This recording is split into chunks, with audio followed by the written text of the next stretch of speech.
വയനാട് വൈത്തിരിയിലും കടുവാ സാന്നിധ്യമെന്ന സംശയം ഈ വാർത്തയുമായി ബന്ധപ്പെട്ട് ഇപ്പോൾ നാട്ടുകാർ പ്രതിഷേധിക്കുകയാണ്. നേരത്തെ പലതവണ വനംവകുപ്പിന് ഇത് സംബന്ധിച്ച വിവരം അവർ കൈമാറിയിട്ടും കാര്യമായ ഇടപെടൽ വനംവകുപ്പിന്റെ ഭാഗത്തുനിന്ന് ഉണ്ടായില്ലെന്ന ആക്ഷേപവും നാട്ടുകാർ പറയുന്നുണ്ട്.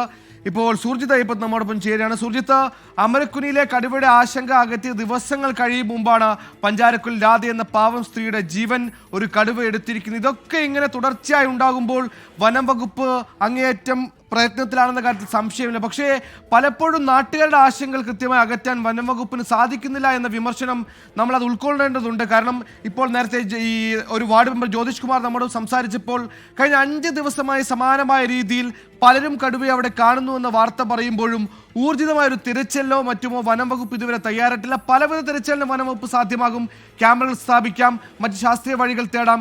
ഇതൊന്നും പരിശോധിക്കാതെ ഇത്തരത്തിൽ പലവട്ടം പല രീതിയിൽ ഇവർ പരാതിപ്പെടുമ്പോഴും ഇത് ഗൗനിക്കാതിരിക്കാൻ വനം വകുപ്പ് നൽകുന്ന വിശദീകരണം എന്താണ് സുജിത്ത്?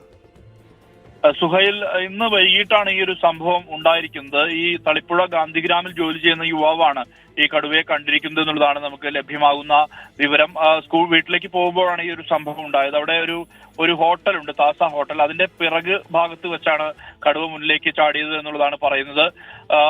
എന്തായാലും മേപ്പാടി റേഞ്ചിൽ നിന്നുള്ള വനംവകുപ്പ് ഉദ്യോഗസ്ഥർ സ്ഥലത്ത് എത്തിയിട്ടുണ്ട്. അവരെ നാട്ടുകാർ തടഞ്ഞു വെച്ച് പ്രതിഷേധിക്കുകയാണ്. നേരത്തെയും ഈ കടുവ സാന്നിധ്യം ഈ മേഖലയിൽ ഉണ്ടായിരുന്നു, എന്നിട്ട് പോലും ഒരു കൃത്യമായ നടപടി ഉണ്ടാകാത്ത ഒരു അവസ്ഥ ഉണ്ട് എന്നുള്ള തരത്തിലുള്ള പ്രതികരണമാണ് നാട്ടുകാരുടെ ഭാഗത്തുനിന്നുള്ളത്. വാർഡ് മെമ്പറായിട്ടുള്ള ജ്യോതിഷ് കുമാർ ഉൾപ്പെടെയുള്ളവർ സ്ഥലത്തുണ്ട്. അവർ പ്രതിഷേധം അറിയിക്കുകയാണ് വനംവകുപ്പ് ഉദ്യോഗസ്ഥരെ. കാരണം ഈ ഒരു അനുഭവം എന്ന് പറയുന്നത് ഇന്ന് ഇവിടെ രാധ എന്ന് പറയുന്ന ഒരു സ്ത്രീ കടുവയുടെ ആക്രമണത്തിൽ കൊല്ലപ്പെടുന്ന ഒരു സാഹചര്യം കൂടി ഉണ്ടായിട്ടുണ്ട്. ഈ പശ്ചാത്തലത്തിലാണ് ആളുകളെ സംബന്ധിച്ച് വലിയ ആശങ്ക നിലനിൽക്കുന്നത്. ആ ആശങ്കയ്ക്ക് കാരണവുമുണ്ട്. ഇങ്ങനെ ആക്രമണത്തിൽ ഒരുപക്ഷെ മനുഷ്യജീവന് പോലും ഭീഷണി ആയേക്കാം എന്നുള്ളത് തന്നെയാണ് ആളുകളുടെ ആശങ്ക. കഴിഞ്ഞ ഒരാഴ്ചക്കിടെ പല ഇടങ്ങളിലായി കടുവയെ കണ്ടു എന്നുള്ള തരത്തിലുള്ള വിവരങ്ങളുണ്ട്. KSEB ഉദ്യോഗസ്ഥർ ഈ ലൈൻ നേരെയാക്കാൻ വേണ്ടി പോയപ്പോൾ അവിടെയും ഇത്തരത്തിൽ കടുവയുടെ സാന്നിധ്യം അത് കണ്ടതാണ് എന്നുള്ളത് കണ്ട രീതിയിൽ തന്നെയാണ് പറയുന്നത്. എന്തായാലും ഇതുമായി ബന്ധപ്പെട്ട് ഉള്ള വിവരങ്ങൾ പ്രചരിപ്പിക്കുന്നതിന് ഈ ആളുകൾക്കെതിരെ കേസെടുക്കാനുള്ള നീക്കം, അത്തരത്തിൽ ഭീഷണിപ്പെടുത്തുന്നത് ഉൾപ്പെടെയുള്ള ആരോപണമാണ് ജനപ്രതിനിധികളടക്കമുള്ളവർ ഉന്നയിക്കുന്നത്. ഈ ലക്കിടി ഭാഗത്തേക്ക്, ഈ ചുണ്ടയിൽ നിന്ന് ലക്കിടിയിലേക്ക് അധികം ദൂരമില്ല. നേരത്തെ ഈ പെരുന്തട്ടയിലും അതോടൊപ്പം തന്നെ ഈ ചുണ്ട പ്രദേശത്തും നേരത്തെ കടുവാ സാന്നിധ്യം ഉണ്ടായിരുന്നതാണ്.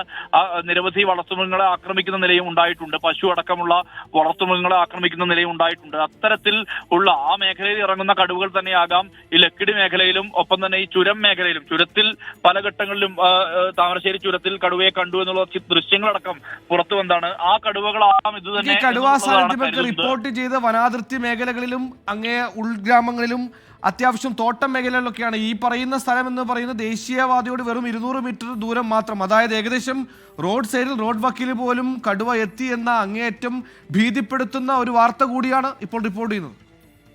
തീർച്ചയായും സുഹൈൽ, അതായത് ഈ ദേശീയപാത എന്ന് പറയുമ്പോൾ ഈ വയനാടിന്റെ ചുരം മേഖലയിൽ ധാരാളം, ചുരം കഴിഞ്ഞു കഴിഞ്ഞാൽ ധാരാളം തോട്ടങ്ങളുണ്ട്, തേയിലത്തോട്ടങ്ങൾ അടക്കമുണ്ട്. തേയിലത്തോട്ടങ്ങൾ മാത്രമല്ല, അധികം അകലെയല്ലാത്ത ദൂരത്തിൽ വനപ്രദേശവുമുണ്ട്. ചെമ്പ്രമല അടക്കമുള്ള വനപ്രദേശങ്ങൾ, ആ മേഖലയെല്ലാം തന്നെ ഈ വനമേഖലയായിട്ട് ബന്ധപ്പെട്ട് കിടക്കുന്ന പ്രദേശങ്ങളാണ്. അവിടെയും തോട്ടങ്ങളിലുമൊക്കെ ഈ ഇത്തരത്തിൽ കടുവാ സാന്നിധ്യം ഉണ്ടാകാനുള്ള സാധ്യത വനം വകുപ്പും തള്ളിക്കളയുന്നില്ല. അതുകൊണ്ട് തന്നെയാണ് ഈ ചുണ്ടയിൽ എസ്റ്റേറ്റിൽ ആ മേഖലയിൽ ആ പ്രദേശത്ത് ഒരു പശുവിനെ, 3 കുട്ടികളും ഒരു തള്ളക്കടുവയുമാണ് ഇറങ്ങിയത്. അതൊരു പശുവിനെ കൊന്നുതിന്നാൻ ശ്രമം നടത്തി. പിന്നീട് ക്യാമറ ട്രാപ്പുകൾ സ്ഥാപിച്ചു. ക്യാമറ ട്രാപ്പിൽ ദൃശ്യങ്ങൾ കുടുങ്ങി. ഇതനുസരിച്ച് ഒരു ഭീമൻ ഭയാശങ്ങളില്ലാതെ രാവിലെ ജോലിക്കിറങ്ങിയാൽ കടുവ പിടിക്കാതെ, കാട്ടാന ചവിട്ടിക്കൊല്ലാതെ തിരിച്ച് വീട്ടിലെത്തണമെന്ന ആഗ്രഹത്തോടെ, സ്വപ്നത്തോടെ കഴിയേണ്ടി വരുന്ന ഒരു ജനതയുടെ ആശങ്കകളും അവരുടെ ഭീതിയും പറഞ്ഞാൽ വാക്കുകൾ കൊണ്ട് മനസ്സാക്കിയെടുക്കാൻ ബുദ്ധിമുട്ടാണ്. അത്രത്തോളം ഭയാശങ്കയോടെ ജീവിക്കുന്ന ഒരു ജനതയാണ്. അവരുടെ ആശങ്കകൾ കരുതി വേണം. കൃത്യമായ ഇടപെടലുകൾ സർക്കാരിന്റെയും അധികൃതരുടെയും ഭാഗത്തുനിന്നുണ്ടാകണം. സുർജിത്താണ് വാർത്ത വിശദാംശം നൽകിയത്.